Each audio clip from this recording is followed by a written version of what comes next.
बुज़दिल होने से या बुज़दिली दिखाने से अच्छा मैं मर जाना पसंद करूँगा। यानी कि कभी भी डर कर पीछे हटना नहीं सीखा। पुण्य डर बिल्कुल सामने चलता रहता है और बिल्कुल अपना जो टारगेट है उसको क्या तो आप हाथ पांव से लड़ेंगे। अगर आपके हाथ पांव टूट गए हैं तो आप अपने भूत से लड़ेंगे। मरने के बाद भी लड़ाई चलती रहेगी। लड़ाई में कितनी बड़ी मिसाल है ना। अगर कोई बोलता है कि मुझे मौत से डर नहीं लगता है तो या तो वो झूठ बोल रहा है या तो वो गोरखा है। जब हम इसको जोर से बोलते हैं जय माँ काली आयो गोरखाली, हर एक व्यक्ति में इतना खून दौड़ता है। हम आपको बताने वाले हैं गोरखा रेजिमेंट के बारे में। अस्सलाम वालेकुम, कैसे हैं आप सब? आई होप आप सब अच्छे होंगे। आज हम रिएक्शन करने जा रहे हैं काफी इंटरेस्टिंग वीडियो पे भाई, जिनको मौत से डर नहीं लगता। आप शायद हमारा जो इशारा है वो समझ चुके होंगे। अगर कोई इंसान कहता है ना कि मुझे मौत से डर नहीं लगता, या तो वो झूठ बोल रहा है या गोरखा है। तो भाई ये कहावत, ये जो स्टोरी है ना, ये तो आपने सुनी ही होगी, ठीक है। तो एक हमारे सब्सक्राइबर ने हमें ये वीडियो दी और उसने बोला कि भाई आपने इस पे जरूर से रिएक्शन करना है। एंड तो आपको पता है जब भी गोरखा का नाम आता है तो भाई हमारा दिल करता है कि भाई जो है ना जानने उनके बारे में और ज्यादा से ज्यादा। तो काफी इंटरेस्टिंग वीडियो है भाई। बिना देरी के इस वीडियो को देखते से पहले रिक्वेस्ट अगर आपने वीडियो कर दे लाइक एंड चैनल को सब्सक्राइब करके हमारे साथ जुड़ जाएं। और आप चाहते हैं कि हम आपके जो डिमांड पे भी रिएक्शन करें तो आप हमें इंस्टाग्राम पे फॉलो करें, वहां पे हमें लिंक देंगे तो आपके लिए भी हम रिएक्शन जरूर लाएंगे। तो इस वीडियो को देखते हैं, फिर उसके बाद बात करते हैं। भाई काफी आंखों में खौफ है भाई, इनके नजर आता है ना। अच्छा, बड़ा यूनिक सा हथियार है इनके पास। बिल्कुल खुखरी खुखरी या कुकरी खुखरी खुखरी।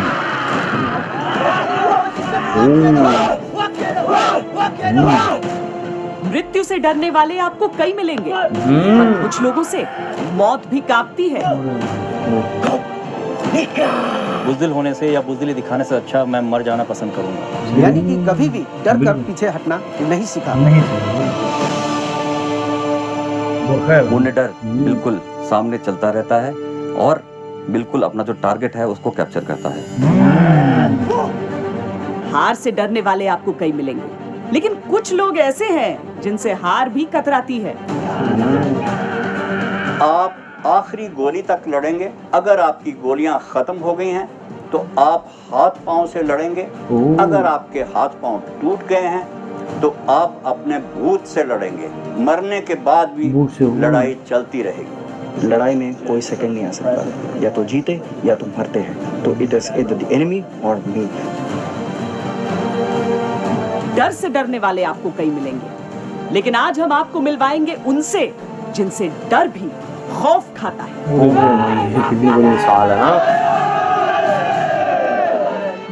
अगर कोई बोलता है कि मुझे मौत से डर नहीं लगता है तो या तो वो झूठ बोल रहा है या तो वो गोरखा है।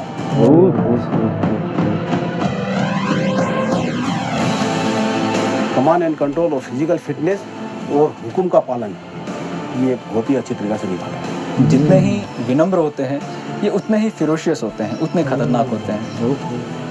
हमारा वॉरक्राई है जय माँ काली आयो गोरखाली। जब हम इसको जोर से बोलते हैं जय माँ काली आयो गोरखाली, हर एक व्यक्ति में इतना खून दौड़ता है। Gurkhas are the finest troops in the world. पूरी दुनिया में ऐसा कोई रेजिमेंट नहीं है जो गोरखा का जो टक्कर ले सके। मेंटली बहुत टफ है, कैसी भी सिचुएशन में उनको डाल दें वो उस सिचुएशन को ओवरकम करके हमेशा आगे बढ़ेगा। खतरनाक है भाई, बातें सुन के डर लगता है यार। इनके जो कारनामे हैं ना। जनरली सब गुरखास अपने खुखरी से ऐसे काटेंगे दुश्मन को कि जैसे कोई नॉर्मल सब्जी काटता है। खुखरी शब्द बोलते ही उसके साथ में आपको एक गोरखा की शक्ल नजर आएगी, और जब आप गोरखा बोलते हैं तो उसके साथ में आपको खुखरी की शक्ल नजर आएगी। खुखरी खुखरी। मेरे जोली आगी बड़ो कदम मिलाई नेपाली दाजुभाइ जस्तै तुफान जस्तै आओस् हामी दुला टक्कर। हामी भी नेपाली छैन केही डर, हिमाचली छै नेपाली छ बटल अमर। दाजुभाइ छ बटल अमर नेपाली वीरो नेपाली।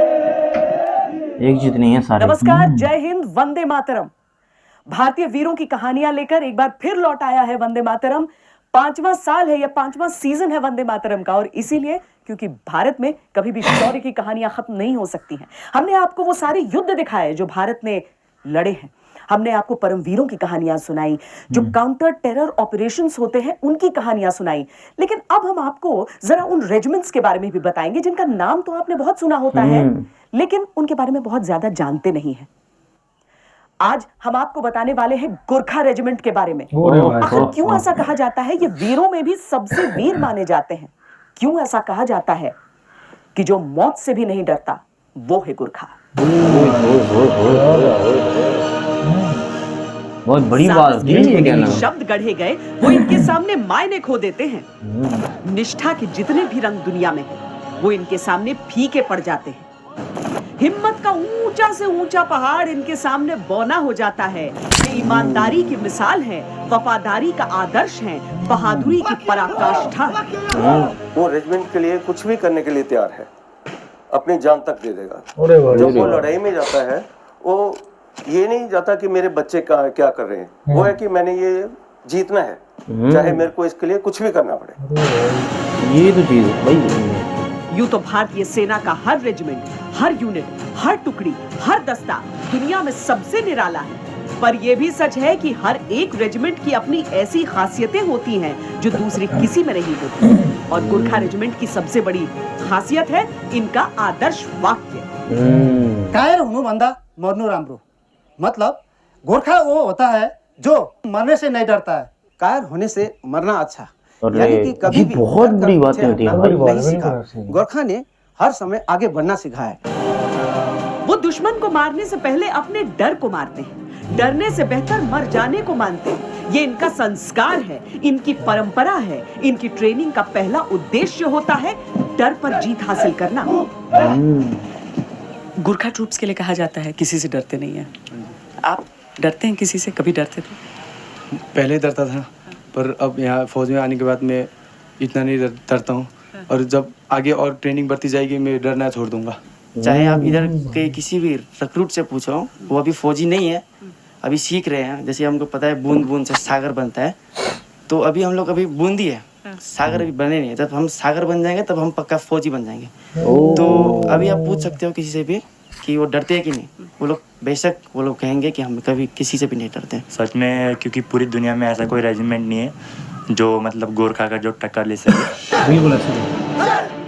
सुनने में अजीब है, असंभव भी, क्योंकि निडर होना एक बात है और निडर होने की ट्रेनिंग दिया जाना और बात। पर गोरखाओं को सचमुच इसकी ट्रेनिंग दी जाती है। गोरखा रेजिमेंट के जिन रंग रूटों से हमारा परिचय कराया जा रहा था, ये बस कुछ हफ्तों पहले दुनिया की सर्वश्रेष्ठ फौज में शामिल हुए थे। कितने साल के थे तब पहली बार सोचा था आर्मी ज्वाइन करूंगा? जब मैं इतना बोल सकता हूँ कि छोटे से मैंने देखा है कि आर्मी लोग जब भी मतलब मार्च करते हैं या फिर कहीं जाते हैं, तो बच्चे हो या फिर बूढ़े हो, उनको देख के सैल्यूट तो जरूर करते हैं। तो वो देख के मुझे मतलब वो आया, फीलिंग आया कि यहाँ इससे अच्छा जॉब, इससे अच्छा रिस्पेक्ट, इतना अच्छा पर्सनालिटी तो और कोई जॉब में नहीं है। आपकी उम्र क्या है? मेरा 19। ये ट्रेनिंग होता है इनकी।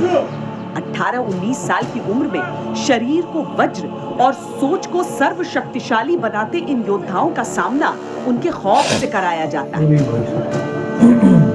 हथियार हाथ में हो तो कई लोग बहादुरी दिखा सकते हैं, लेकिन इन सैनिकों को प्रशिक्षित किया जाता है अपने हाथों को हथियार बनाने के लिए। जान बनाया हुआ इनको, है ना? भारत के सबसे लोकप्रिय योद्धा फील्ड मार्शल सैम मानेकशॉ ने एक दफा कहा था कि अगर कोई कहता है कि उसे डर नहीं लगता, तो या तो वो झूठ बोल रहा है या फिर वो एक गोरखा है।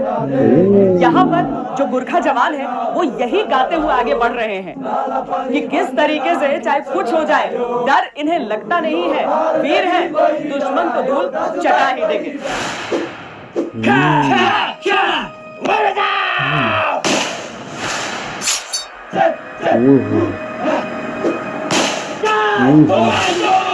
दहशत कितनी है ना उनके आवाज में।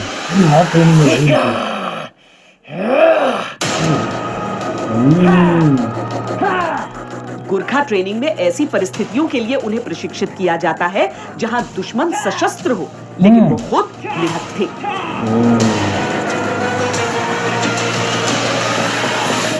बैक साइड से अगर आप अटैक करते हो, पहला कहाँ टारगेट करोगे? बैक साइड में। सबसे पहला आपका कौन सा? सबसे ऊपर बेस ऑफ द स्कल।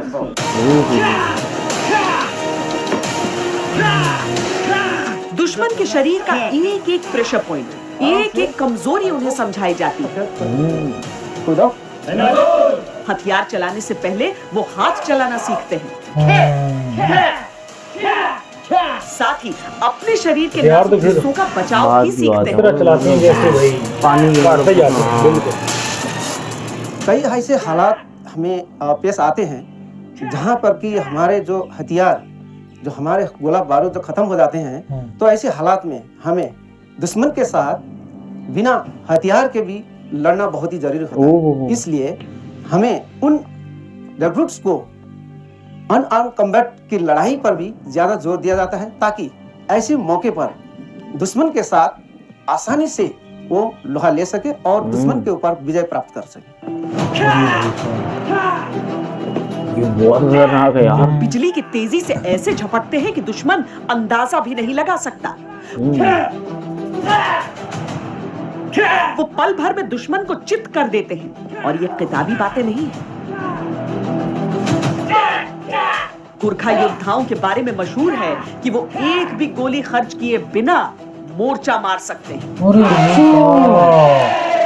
एक बार एक बहुत टफ ऑपरेशन के बाद में बड़ी मुश्किल से हमारे गुरखा जवानों ने जब फतेह पाई, तो उसके बाद में लास्ट में रिपोर्ट ली जा रही थी, तो अफसर बोलता है हमारी लैंग्वेज में कि कांचा कति मंशा हाने कि कितने आदमी आपने मारे। गुरखा जवानी से साहब 10 से उठा, यानी कि मैंने 10 दुश्मनों को मार दिया है। फिर अफसर पूछता है अपनी कितनी कैजुअलिटी हुई, तो गुरखा जवानी बोलता है एक भी नहीं। कहता गुड।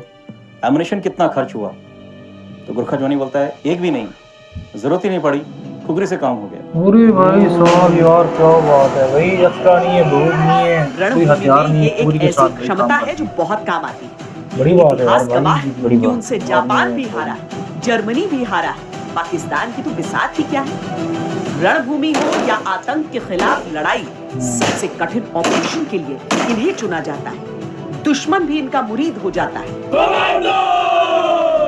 ऐसी कुछ बात हिटलर ने कही थी कि उन्होंने हर कैंपेन में गुरखास की ब्रेवरी को, उनकी शौर्य को, उनकी करेज को देखा सेकेंड वर्ल्ड वॉर में, और उनका कहना सच है, अगर कई जगह कोटेशन दिया जाए कि काश मेरे पास गुरखा रेजिमेंट होती, या कहना कि मैं गुरखा रेजिमेंट होती मैं संसार में विजय कर लेता।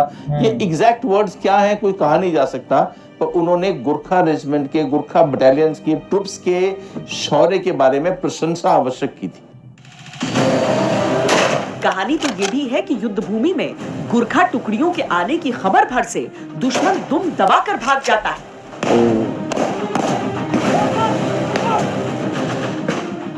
गुरखा बटालियन ने जो हमला किया, उसमें पाकिस्तानी ब्रिगेड ने उनके सामने सरेंडर किया, कि जो कि एक 1971 वॉर के लड़ाई का एक बहुत ही ग्लोरियस चैप्टर था। 1971 में तो कई मर्तबा ऐसा हुआ है कि गुरखा जब हमले में आ रहे हैं, और उनका जो आयो गुरखाली का नारा सुनते ही पाकिस्तानियों ने कई बारी अपने डिफेंस छोड़ के वो चले गए थे। 18वीं सदी की शुरुआत में ईस्ट इंडिया कंपनी भारतीय उपमहाद्वीप में अपने पांव पसारने में लगी हुई थी। इस कारण नेपाल से उसके टकराव की स्थिति बार बार बनती थी। नेपाल अपने गुरखा सैनिकों के साथ खुद भी विस्तार में लगा हुआ था। 1767 में अंग्रेजों ने अपने 2500 सैनिक उन्हें रोकने के लिए भेजे, लेकिन कठिन इलाका, बीमारियों और गुरखाओं से मुकाबले में सारे के सारे अंग्रेज अपनी जान गंवा बैठे। गुरखाओं और अंग्रेजों के बीच निर्णायक युद्ध छिड़ा 1814 से लेकर 1816 के बीच। तत्कालीन उत्तराखंड के नालापानी में कैप्टन बाल भद्र कुंवर 600 लड़ाकों के साथ एक किले में मौजूद थे। किले को घेर कर खड़े थे 3500 अंग्रेजी सैनिक। उनके पास तोपें थी, बंदूकें थी, और गुरखाओं के पास अपनी हिम्मत। यही कोई 200 से अधिक सालों की बात है जब अंग्रेजों का सामना गुरखा सैनिकों से हुआ था। अंग्रेजों के पास आधुनिक वेपन्स और गुरखाओं के पास बहुत बुनियादी हथियार। मुट्ठी भर गुरखा और हजारों में अंग्रेज, लेकिन नाकों चने चबवा दिया था गुरखा सैनिकों ने। महीनों ये मुकाबला चलता रहा, पर अंग्रेज गुरखाओं को हरा ही नहीं पा रहे थे। सन 1814-1815 के दौरान ब्रिटिश ईस्ट इंडिया कंपनी और गुरखा सेना के बीच में एंग्लो गुरखा वॉर लड़ी गई थी। इसी लड़ाई के इसके बारे में हमने काफी जो फाइनल बैटल था वो बिलासपुर डिस्ट्रिक्ट में एक जगह है मौलान, उसके मौलान फोर्ट में लड़ा गया था। जनरल अमर सिंह थापा के साथ जब भिड़ंत हुई तो जनरल अमर सिंह थापा ने एक छोटे से फोर्ट में कुछ हैंडफुल जवानों के साथ बहुत तगड़ा लड़ाई की। आखिरकार रसद खत्म होने पर गुरखाओं को बाहर आना पड़ा, लेकिन अंग्रेजों ने उनके साथ हारे हुए योद्धाओं वाला सुलूक नहीं किया। वो गुरखाओं की वीरता को समझ चुके थे। उन्होंने सैनिकों से अंग्रेजी सेना में शामिल होने की पेशकश की और यहीं से शुरुआत हो गई एक गौरवशाली रेजिमेंट के गौरवशाली इतिहास की। धीरे धीरे ब्रिटिश इंडियन आर्मी में 10 गुरखा राइफल्स की स्थापना हुई। आजादी के बाद जब अंग्रेज वापस इंग्लैंड लौट रहे थे तो गुरखा रेजिमेंट का भी बंटवारा किया। पहली, तीसरी, चौथी, पांचवी, आठवीं और 9वीं गुरखा राइफल्स हिंदुस्तान में रहे।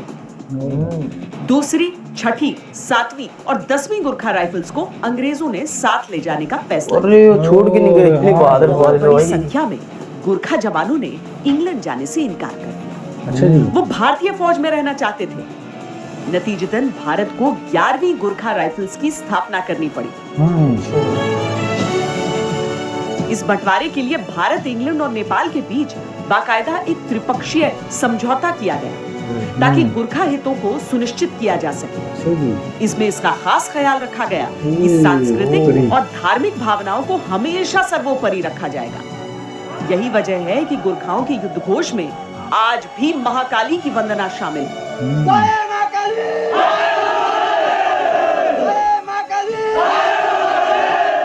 मतलब माता की जय, महाकाली की जय, और मैं गुरखा हूँ, मैं गुरखा सोल्जर आ गया हूँ आपके ऊपर। अगर आप देखा जाए तो काली की, दुर्गा की, शक्ति की बहुत वंदना होती है, बहुत पूजा होती है और शिव को बहुत मानते हैं। जैसे आप जानते हैं पशुपतिनाथ बहुत बड़ा मंदिर है।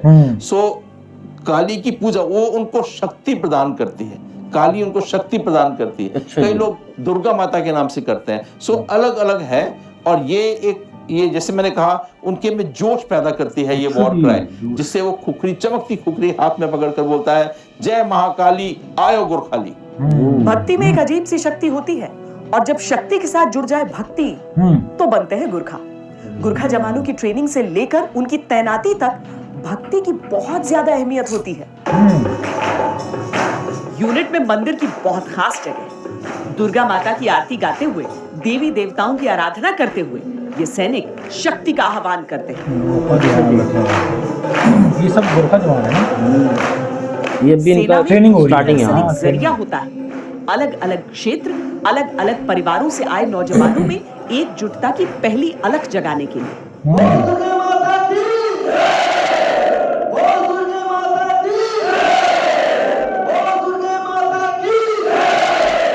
फौज वाले इतने रिलीजियस धार्मिक हो जाते हैं वक्त होते, तो अपने अपने भगवान की, अपनी अपनी देवी की हम सब पूजा करते हैं और सर्व धर्म स्थल, और ये हमारा सिस्टम है कि कोई रिलीजन, हम हर रिलीजन को मानते हैं।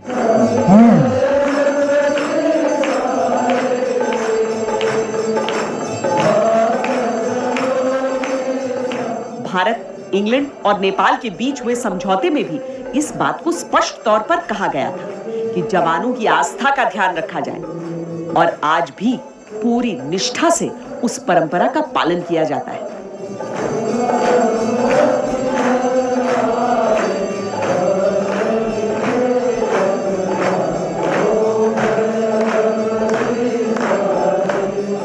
भजन गा रहे हैं।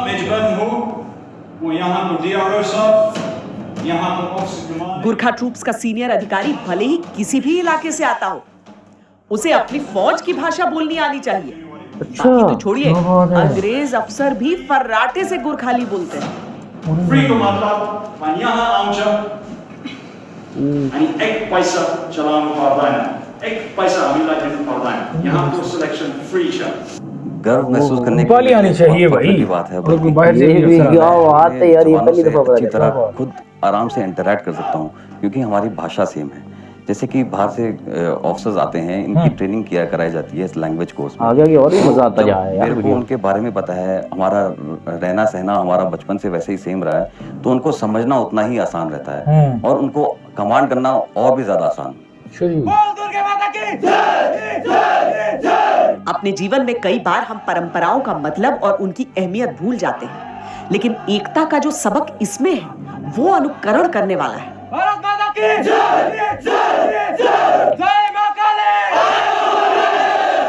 इसी युद्ध घोष के साथ कभी कैप्टन मनोज पांडे ने दुश्मनों के पांव उखाड़े थे, इसी युद्ध घोष के साथ कभी कैप्टन सलारिया ने शहादत दी थी, इसी युद्ध घोष के साथ मेजर धन सिंह थापा ने 1962 की लड़ाई में हिंदुस्तानी शौर्य से चीनियों का परिचय करवाया था। इसी युद्ध घोष को सुनकर अच्छे अच्छों के प्राण पखेरु उड़ जाते हैं।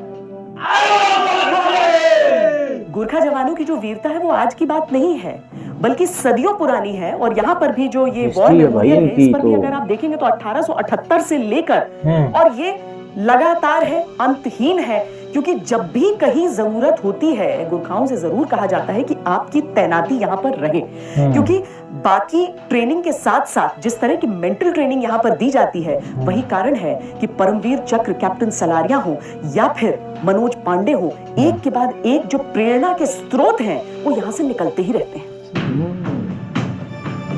जब दूसरे विश्व युद्ध में दुश्मन के क्षेत्र में जाकर आक्रमण करने की जरूरत पड़ी तो गोरखा जवानों के साथ ही चिन्हित्स यूनिट को तैयार किया गया। भाई इसका दूसरा पार्ट लेके आए भाई, बहुत इंटरेस्टिंग वीडियो है यार, काफी मजेदार है, बहुत मजा आया। इसके आगे और भी मजा आने वाला है भाई।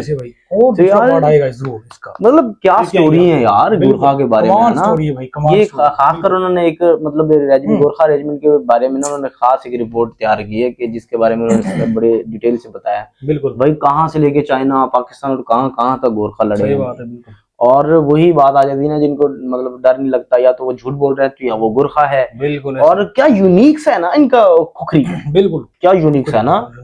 आज जो एक चीज नहीं मुझे पता चली ना हम लोगों को कि मतलब वो जो यूके ब्रिटिश आर्मी में जो गोरखाली जाते हैं उनकी एक मतलब वहां पे उनके लिए खास जो ऑफिसर उनका है उसको लैंग्वेज आना बहुत लाजमी आनी चाहिए भाई उनके लिए। नेपाली मतलब उनका ये है कि गोरखा को रखना है तो नेपाली आनी चाहिए, अदरवाइज गोरखा को नहीं, मतलब आपकी इंग्लिश नहीं हमने सुनी, बिल्कुल हमें रखना है तो फिर आपको नेपाली आनी चाहिए। बिल्कुल जो मतलब कि उन्होंने भाई अपना वो क्या कहते हैं ना झंडा जो है ना दबदबा रखा हुआ है ब्रिटिश आर्मी में कि भाई मतलब हमको लेना है तो भाई ये आना पड़ेगा ना। बिल्कुल ऐसे। तो यार ये एक गोरखा एक ना ब्रांड है ना, गोरखा एक नाम है जो मतलब जो मतलब डरता नहीं है और अचानक से हमला करता है। और वो जो स्टोरी उन्होंने बताई कि 10 को मतलब मारा तो वो क्या कोई आपका कोई हुआ, कोई इंजर्ड हुआ या कोई आपका फौजी जाया हुआ मरा, तो उसने कहा कि कोई नहीं। फिर उसने कहा कि कोई हथियार कितने जाया कितने यूज हुआ, उसने कुछ नहीं, खुखरी के साथ सारा काम होगा। 10 भाई साहब क्या बात है, कह रहा खुखरी के साथ काम तमाम कर दिया खुखरी के साथ भाई साहब। यानी वो बहुत यूनिक सा यार इस तरह से ना, और वो अभी का नहीं है, ऐसे कभी मुझे लगता था कि शायद अब काफी खतरनाक। हाँ वो तो ब्रिटिश आर्मी जब इनको डिवाइड करके लेके गई ना, उससे पहले वो जो एक ऑफिसर दिखा रहा था नेपाली ऑफिसर ब्रिटिशर्स के साथ खड़े हुए के जब निकाल के दिखा रहा, तो इट मीन्स ये बहुत पुराना है। हाँ जो खुखरी एक यूनिक, मैंने कमेंट्स में पढ़ा था कि ये इनका नेशनल हथियार है भाई, पता नहीं क्या। अच्छा नेशनल, हाँ बिल्कुल खुखरी। अच्छा ये भी देखना पड़ेगा ना, बिल्कुल मतलब ये मुझे भी लग रहा है। तो चलो ये भाई मतलब ये इसका पहला पार्ट है भाई। हथियार खत्म हो गया है, हथियार नहीं है। हाँ वो कह रहे हैं हथियार नहीं है, हाथ पांव कट गए हैं या टूट गए हैं भाई, अपने हथियार नहीं है, खुखरी के साथ खुखरी नहीं, हाथ पैर कट गए तो वो तो नहीं भूत के साथ लड़ना पड़ेगा। ये गोरखा कर सकते हैं। क्या बात। बहुत स्टोरीज है उनकी, बहुत हिस्ट्री है ना भाई उनकी, जंगें लड़ी उन्होंने। बार बार वही बात आती है ना कि उन्होंने ब्रिटिश आर्मी को जो नाको चने चबवाए थे ना भाई, जो उन्होंने कब्जा करने की कोशिश की यहाँ पे, म्यांमार पाकिस्तान इंडिया जब एक थे या बांग्लादेश, मतलब ये सारे उनके अंडर में थे ना, मतलब उन्होंने कैप्चर किया हुआ था। बट ये एक वाइड कंट्री था जो एक छोटा सा एरिया था जो कैप्चर नहीं हो सका था उनसे बहुत ट्राई करने के बावजूद भी।